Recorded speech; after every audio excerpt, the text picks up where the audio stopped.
It's wonderful to be here with you, to see many old faces and new faces. And thank you for coming. The time that we have been here in India in some ways has seemed awfully slow. But I went over all the things that have been accomplished in these 4 years and I couldn't believe it. It's been amazingly much. So I wanted to list you a few things for you, but I wanted also to say how it all came about.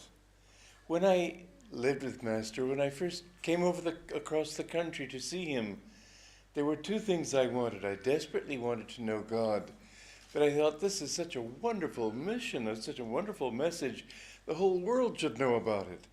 And he picked up on that and told me that I had a life of lecturing and writing and editing and so on. And I didn't like the idea of being in the public eye, and I said, Master, please spare me that. I don't want to do that. And he said, you better learn to like it. That's what you have to do. And I have seen over the years that it is what I myself most deeply wanted. I've always had this division inside. Half of me wanted to be a hermit, but the other half wanted to serve. And I've always been that sort of person. If I find something good, I want everybody to know about it. And so he told me very soon after I first came to him, you have a great work to do. And he kept saying this, and I never took it as a compliment. I took it slightly uneasily, as, oh dear, what a burden. But I was happy to do what I could for him, until gradually I came to understand that what he meant was that I would have to do his work. And that's really how it has turned out. By default, most of the other people who have been his disciples have thought of him in terms of this near, dear, sweet, lovable person, and how well they're serving him if they improve the lawn at headquarters and do a few little things like this. And I wanted to get out there and tell everybody. And so when I came, he used to tell me that your work will someday be in India.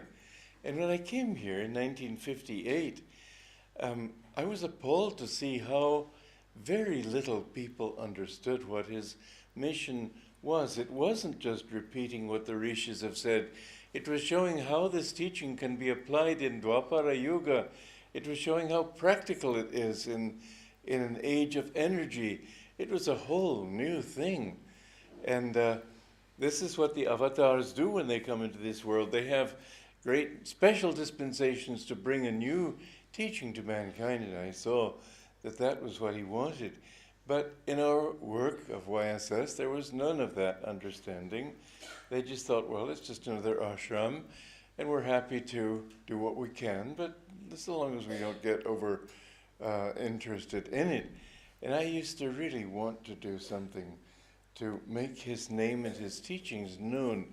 So when I came to Delhi, I found that there was a lot of interest here. And as a result, I tried to create a big work here. Well, again, my view of his work was very different from that of my brother and sister disciples. And when they saw what I was trying to do, they were so horrified that in the end I was thrown out. And I came to understand that this was the greatest blessing that could have come to me, because it enabled me to do what I knew he wanted me to do, because he had told me again and again, but I hadn't been able to do it under the obedience that I had to have to superiors who had no such thoughts. And so it is that I have built Ananda when he was, well, I should start by saying that when I was 15, is when I first thought seriously of starting communities. And I got many of my friends interested until they found I was serious. Then they all left. But I still had the feeling this is what the world needs. And I have that feeling more now than ever, that you need groups of people where people can see this new way of thinking concentrated. Somebody said to me a few years ago in Ananda village, you have some wonderful souls here. I said, if you see one or two people like that, you can say they're wonderful. When you see everybody like that, you have to say that it's what they are doing that makes them that way. And this is what has happened, that people are coming from all over the world, from Taiwan and Japan and India and everywhere, to see what it is that makes this thing work. And we have built, this next year will be our 40th anniversary of Ananda communities. And we have communities now, as I think all of you know, about 8 of them around the world. And I have lived some years in Italy, because I wanted to build the work in Europe also. And I always remembered that Master wanted me to work in India. Well, in America, what we have found is that we are the ones who are really carrying forth this mission. If you go into the bookstores, it's our books that are selling far more than the others. And it's people know Ananda. And I thought, well, if it's going well in India, then there's no need for us. But if it isn't, then I should come here. And I found out that it was not really known here. And so I came here 4 years ago, as you know. This is what I hope to be able to call the last chapter of my life. People urged me to be around. Some doctor said to me, you could live to be 100. I said, don't curse me. But I am happy to stick around as long as I can be of service to my Guru. This is what I am living for. When we came to India, this was 4 years ago, we didn't have much. But when you look back now in 4 years, what has been accomplished has been really quite astounding. Let me read to you a list of it.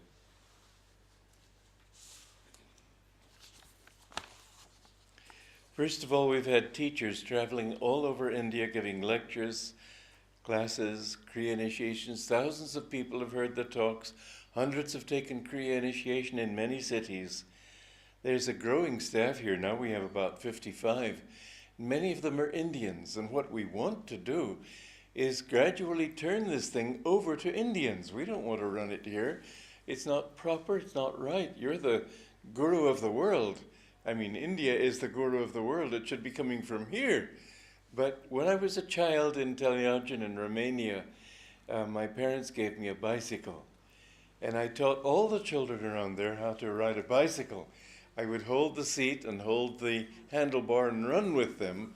Then when I saw that they had their balance, I let go of the handlebar and kept hold of the seat. Then when I saw they were doing well, then I let go of the seat and just ran with them. And then they saw that they were alone, they took off. This is how we want to do it and how we are doing it here. That we're getting people into the saddle and helping them to move. And finally, we will withdraw. We want you all to take it over, and therefore I want you all to feel that we're not here to entertain you. We're here to spur you to do something. And I'm very grateful that this is really what has been happening. In our choir, which we have here, it's wonderful to see so many Indians singing. We have launched a choir here. And so let me go on. The wishing tree has been a wonderful outlet, and many people have been coming to Ananda through the wishing tree, and we have many businesses that have sprung up from it that are very helpful for building the work and for serving. There are many new publications. I want to talk about them soon. And Ananda is sort of on the map now, you might say. Everywhere people go, you hear that people know about Ananda. This in only 4 years is very good. When we came to India in 1958, Master had been working in India, but mostly from America. His work had been here for 40 years. And it killed us to see them all snoring, or hear them all snoring, see them sleeping. And after another period of years until 2004 we came here? Three? Still snoring.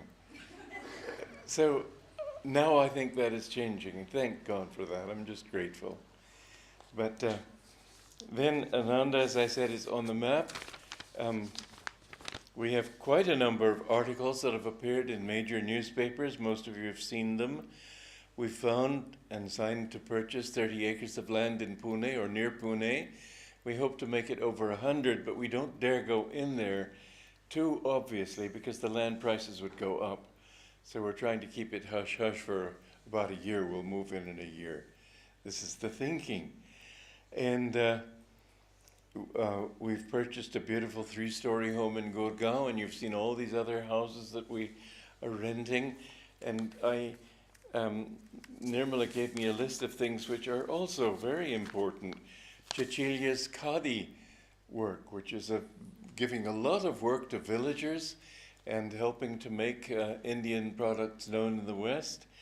The Spirit in Nature essences. What happened was that Bach flower remedies were a popular thing in the West, and I thought, well, Master has said things that come from his intuition, which would be much deeper, on the psychological benefits of different fruits. And so I thought, why not get an essence of those fruits from the blossom? So we have these Spirit in Nature essences, and instead of trying to remedy illnesses, they're means of helping to stimulate the positive side. So they're very helpful, and they're doing better and better. And we have a monastery here with several young men. We hope to have more young men. We'd like to get for women also. And any of you who would like to think in those terms, feel free. And then we have another idea that came to me. I realized that one thing that's desperately needed today is new kinds of energy, so we don't have to be so dependent on oil. Oil is now nearly $100 a barrel. That's a lot of money. And it's becoming a serious problem for people. I do think, quite honestly, that the economy of the world is going haywire. It isn't here in India. It won't be here for a while. But if America falls, which it will, the rest of the world will fall too. So I think we're in for a hard time that way. I'm sorry to say it. But our attempts to create alternate kinds of energy are a very good thing, very practical. We have scientific people here doing this. We're trying to create a new solar energy that looks very practical and very promising. And we've got distributorships for other kinds of energy, wind energy and so on. So this too, I would love to see us go into all the villages of India and bring cheap electricity there. Electricity now is about 70% or so, I don't know the exact figure, of India has no electricity. We're hoping to change that. That will change the face of India. So we have a school that we're starting here in a year. Preeti has given land for this purpose, and she's going to get it started. We'd like to have an institute of cooperative living to train teachers how to teach with our system. And this is one of the books that just came out, Education for Life. Yeah.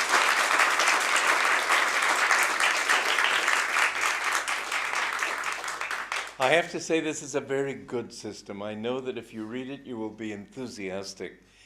And I'd like to spread that all over. I read the papers about all these children committing suicide. It's terrible. We find that in our schools, the children are happy and much more able than they are in the ordinary school system. They pass their exams. It's not as if they were just playing jokes and games. They pass their exams in the top 5 percentile of America. They are shining examples when they go to other schools. And they are often leaders of their school and so on. This is an all-round education which has been a very important aspect of what Master wanted. He wanted to start that.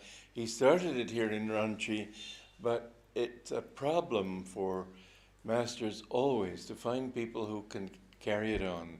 And most of the disciples who come just think in terms of their own spiritual growth. And Master was very glad when he found that in me he had somebody who was also eager to serve this cause.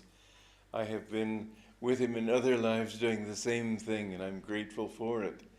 And so we're hoping to have an intentional community down in Pune. Meanwhile, we really have one now. We have about a staff of about 51 residents. many of which are Indians.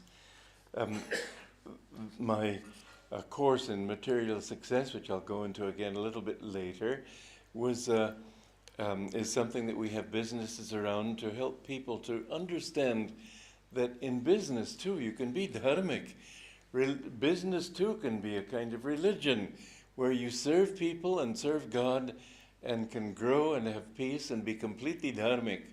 Well, I'll tell you the story behind that one, because I was in this was 2 or 3 years ago. I was having double pneumonia, and they took me in a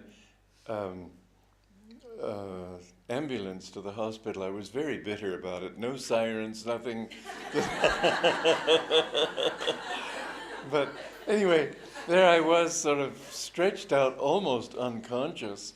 And this doctor came into the room. He said, "Sir, can you help me?"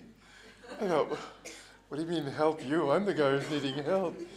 He said, I have a son in college in Canada, and I have many responsibilities. How is it possible to make ends meet financially and be completely dharmic?" And I tried to tell him that I have found in my life that I have been much more successful by rigidly adhering to dharma. But the difficult thing was that lying there almost unconscious was not the best advertisement for success. And I didn't convince him. And so the next day I decided I would write a course. And it took me 1.5 years to write this, and it's a very good course. And we have businesses to help bring this out, to help people. I would like in America and Europe, but especially also here, to help people to understand. I would like to see India assume the responsibility God has given it for being the guru of the world. And the first thing is you've got to be that yourselves. You've got to be in tune with that. And so we've had many pilgrimages, and we've hosted hundreds of pilgrimages also away from here to America and Italy, and hosted hundreds of guests, and put on several plays and different things. So I want to go on and on with this. It's marvelous to see how much we've done. I can hardly believe it. We've come out with 28 books, and that's quite impressive.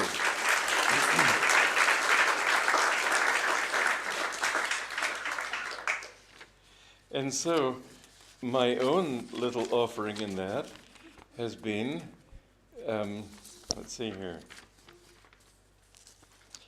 Well,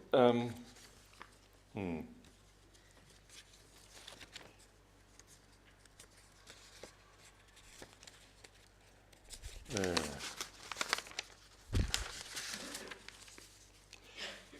So, in my own little world, I have managed to do a few things. My pre-recorded television series is every day of the year for the whole year. You saw me at my last recording. I looked fresh. I have to tell you, I was not fresh. One of those days, I did 235 programs in 1 month. And I would not have done that many. It was 10 every day, 50 every week. I would have not have done that many, but we had hired this crew to come in and televise it, record it on the television camera. So I had to, and it was not easy. One day, Asha, who was here then, brought me my breakfast up in my room, and then came back half an hour later, and I had not had the strength to lift the spoon up to my mouth. That's how tired I was. When I finished the program, this is after the one you saw me looking smiling and happy, I vomited everything in my stomach. I was so exhausted. But it was worth it, and I'm very grateful. It reaches between 20 and 25 million homes every day. And this is very gratifying. And I've given several major lectures to many hundreds of people, as you saw here. And once a month talk for the public, and I'm now giving a weekly satsang for our staff and close friends. The books I have written include books, lessons, articles. I wrote The Essence of the Bhagavad Gita, Revelations of Christ, which will be out very soon. Where's Sangita? Yes, sir. How soon? How soon? So next week. Next week. It's always next week. Anyway. And Sadhu Beware, Material Success, some 8 articles on important subjects. We have the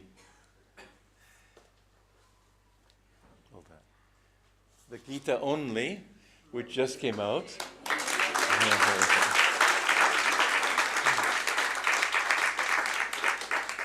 Swamiji, may I interject? I brought 2 of those with me to Bombay this week. Yes. And I showed them to people yesterday. Everybody wanted one. Yeah, oh good. So Well, you know, they're small enough to put in your purse or your pocket. And they are, what's different about it is that, you know, so many English, at least, and I suspect Hindi copies of the Gita are practically illegible. They're very clumsy English, and I don't know about the Hindi, but I suspect so. And so I made it English. And I think you'll find it very easy to read, very easy to understand. And then in the first chapter, when I put out the essence of the Bhagavad Gita, I did not explain at length the first chapter and a half, because in all the books that have explained Lahiri Mahashay's teaching and Master's teaching, it goes on for 100, 200 pages, and I didn't want to bog people down in that. But that first chapter is very important, and I figured out a way to make it brief, concise, and clear. So I think you'll find that a very helpful book. The first chapter is a very important chapter, and most people think of it as just sort of a category of warriors. However, each warrior has a psychological meaning, and we're really talking of Dharmakshetra inside the body. This body, as it says later in the Gita, this body is the battlefield of Kurukshetra. It's all a symbol of the war inside ourselves, and all the people in that story are aspects of our own consciousness, which we need to raise, and then we're having a fight against those things that try to pull us down. So I wrote Sadhu Beware and so on. Well, you've seen all that, and I've done a number of recordings, and. I think that's about it. Anyway, as you can see, we've had